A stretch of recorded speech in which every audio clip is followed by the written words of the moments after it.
तुम्ही अपयशी व्हा म्हणून ऍडमिशन इथे घ्या असं आम्ही त्यांना सांगून इथे बोलवत नाही. त्यांनी अभ्यास केला नाही. त्यांचं जे काही अपयश आहे ना याची सगळी जबाबदारी त्यांची आहे, त्यांच्या पालकांची, आमची नाही आहे. आणि काय रे काय ग, हे प्रश्न तुम्हाला आधी भेडसावले नाहीत, हे प्रश्न आधी डोक्यात आले नाहीत तुमच्या? आत्ता माझ्या समोर आलाय ते मला विचारायला. मी सांगतो ना काय कारण आहे. या मुलीनं भडकवलंय तुम्हाला. इथे या विजेता कोचिंग क्लासेसची बदनामी करा, पैसे परत मागा असं भडकवलंय हिनं आणि तुम्हाला घेऊन आली ती, हो ना? नाही, आजवर यांनी तुमच्या भीतीपोटी तुमच्या विरोधात आवाज उठवला नसेल, खरं आता त्यांच्या संग मी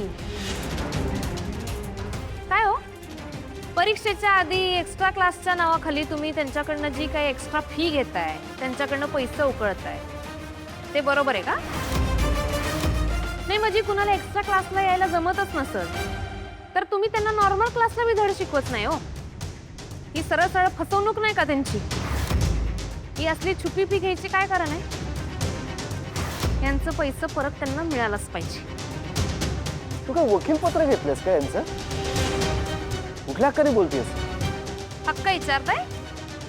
सांगतो की तुम्ही माझी जी काही फसवणूक केली आहे तशीच ह्यांची बी केली. आणि असं कितीतरी विद्यार्थी आहेत ज्यांच्या जीवावर तुम्ही बाजार मांडलाय. लोकांच्या कष्टाच्या पैशावर तुम्ही स्वतःची पोळी भाजून घेताय ते घेताय, वर त्यांना मानसिक त्रास बी देताय. तुझी इथे उभं राहायची लायकी सुद्धा नाहीये.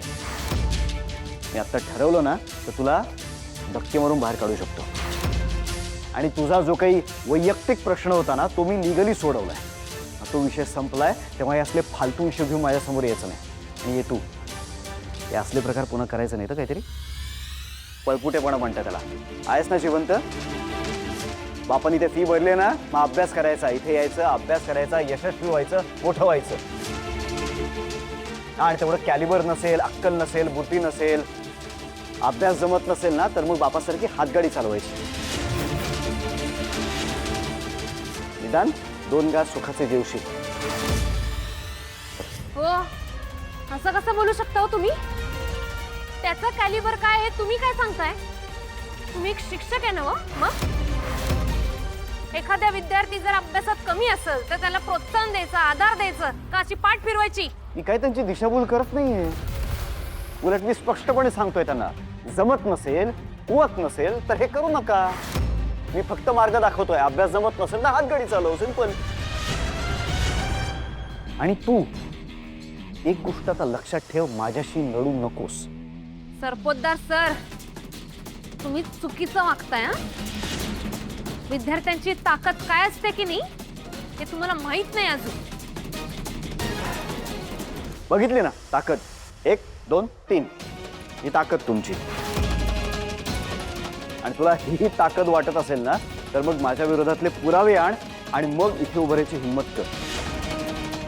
तोपर्यंत येऊ सुद्धा नकोस. निघ.